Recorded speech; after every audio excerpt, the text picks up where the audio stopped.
চোট পাওয়া মোহাম্মদ কাদিরের পরিবর্তে জেমি ম্যাকলারেনের এই পুরনো সতীর্থকে নিয়ে আসছে মোহামেডান স্পোর্টিং ক্লাব। সামনেই আইএসএল, আগামী 16ই সেপ্টেম্বর নর্থ ইস্ট ইউনাইটেডের বিরুদ্ধে অভিযান শুরু করবে সাদা কালো ব্রিগেড।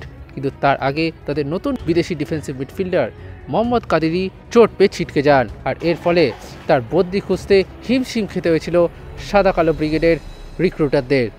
কিন্তু এবার সেই বদলি তারা খুঁজে পেল, আর বেশ হাই প্রোফাইলের একজন বিদেশি সেন্টার ব্যাক কাম ডিফেন্সিভ মিডফিল্ডারকে সই করাতে চলেছে সাদা কালো ব্রিগেড। তিনি হলেন পর্তুগিজ ফুটবলার নুনো রেইস। 33 বছর বয়সী এই ফুটবলার বর্তমানে ফ্রি এজেন্ট হিসেবে রয়েছে, যার ফলে তাকে সই করাতে কোনো অসুবিধা হবে না সাদা কালো ব্রিগেডের।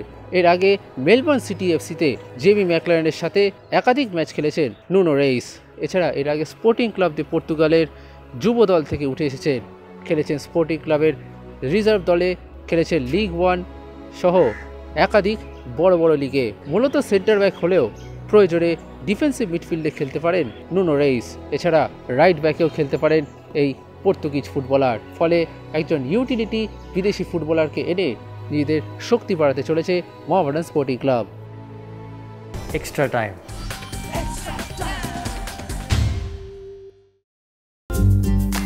লেটেস্ট নিউজ আর এক্সক্লুসিভ ভিডিওর সঙ্গে আপডেট থাকতে এখনই সাবস্ক্রাইব করুন আমাদের ইউটিউব চ্যানেল। বেল আইকনে ক্লিক করতে ভুলবেন না যেন।